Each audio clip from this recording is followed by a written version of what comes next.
Bonjour à tous et bienvenue dans cette nouvelle Open the Boîte. Aujourd'hui, on vous présente ni plus ni moins de l'Eteia.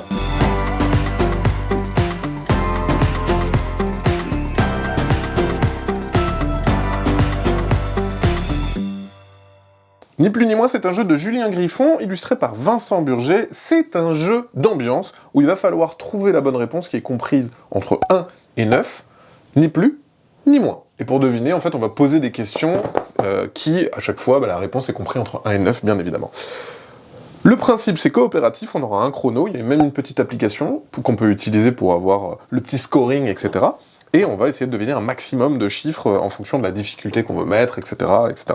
C'est pour 3 à 10 joueurs-joueuses à partir de 12 ans, et ça dure 15 minutes, c'est assez rapide.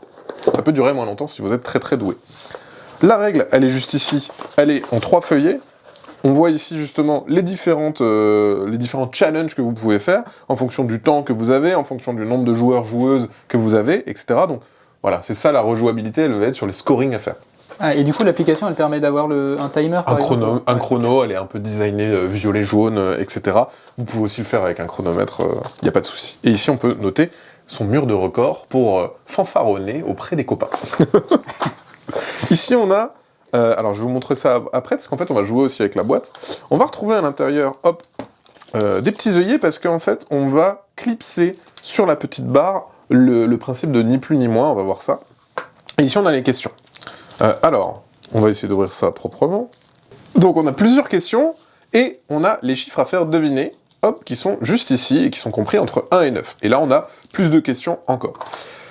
Un joueur ou une joueuse va piocher une carte, ça sera le chiffre que l'équipe devra deviner. Par exemple, si j'ai 7, les gens devront deviner la carte 7. Pour ça, les autres vont me poser des questions. Par exemple, ici, c'est... Si lundi dernier correspond au chiffre 1, le chiffre correspondant à aujourd'hui, donc aujourd'hui par exemple on est mercredi, donc c'est chiffre 3, je pose cette question, la personne qui a le 7 va dire, alors la réponse c'est 3, et bah du coup c'est plus, le chiffre à deviner c'est 7, donc oui. C'est plus que 3.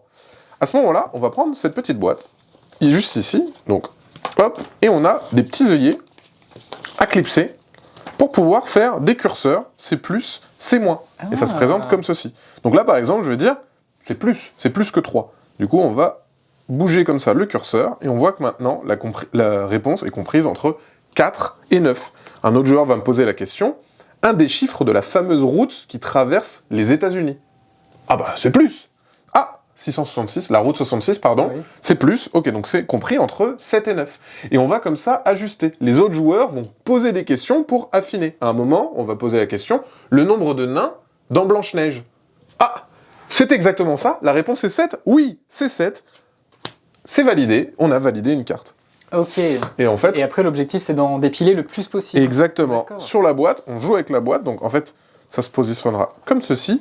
Et donc du coup, on voit là, il y a la pile des cartes à réussir à deviner. Ah oui, super. Ici, on a les curseurs, une fois qu'ils sont montés, en fait, ils sont bien calés dans la boîte, et ça permet d'avoir une vraie visibilité sur la fenêtre encore qu'on a. Voilà ce que ça donne, la boîte, une fois montée. Hop, on a des petits œillets comme ça ici. Et voilà, ça glisse tout bien, ça permet d'avoir le chiffre ni plus ni moins. Hop, hop, on ajuste.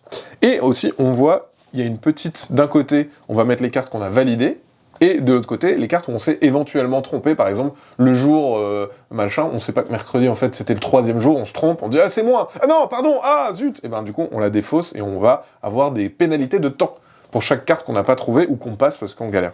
Les autres joueurs aussi, il y a un côté un peu frénétique, c'est s'ils n'ont pas les questions qu'il faut pour deviner le bon nombre, eh ben ils vont devoir en piocher d'autres. Donc après, plus on pioche, plus on va avoir d'autres questions. On dit « Ah, vite, il faut que je trouve une question dont la réponse est 7. Donc vite, je vais chercher, etc. » Donc ah oui, parce que tu es obligé de poser au bout d'un moment la question qui donne la bonne réponse. Bah c'est ça, en fait, il faut réduire la fenêtre de tir. Bah aussi, si on pose une question, on dit 8, c'est moins, on dit 6, c'est plus, on sait que c'est 7. Et là, on peut dire c'est 7 et on valide quand même. Donc, et voilà. Et donc on va comme ça réduire la fenêtre de tir petit à petit pour essayer de trouver le bon numéro, sachant que si on veut jouer un peu méta, il y a 2 chiffres de chaque. Donc une fois que les 2 7 sont sortis, on sait que ça peut plus être 7, nanana. Bon, ça c'est pour les aficionados du jeu, mais quand on est dans l'ambiance, on n'a pas le temps de s'en souvenir, on est en mode « Ah mon dieu, mais non, mais non, non, non !» Donc voilà. C'est un jeu frénétique à vivre en groupe, à nombreux, c'est vraiment très drôle, avec le principe de curseur qui permet de mieux avoir de la visibilité sur la fenêtre de tir et du chiffre qui est ni plus ni moins. Voilà, petit jeu d'ambiance parfait pour l'été. Voilà, c'était une présentation de ni plus ni moins. Bien sûr, c'est comme d'habitude, on vous fait des gros bisous, on vous dit à la prochaine, et ce jeu, vous allez l'aimer, ni plus ni moins.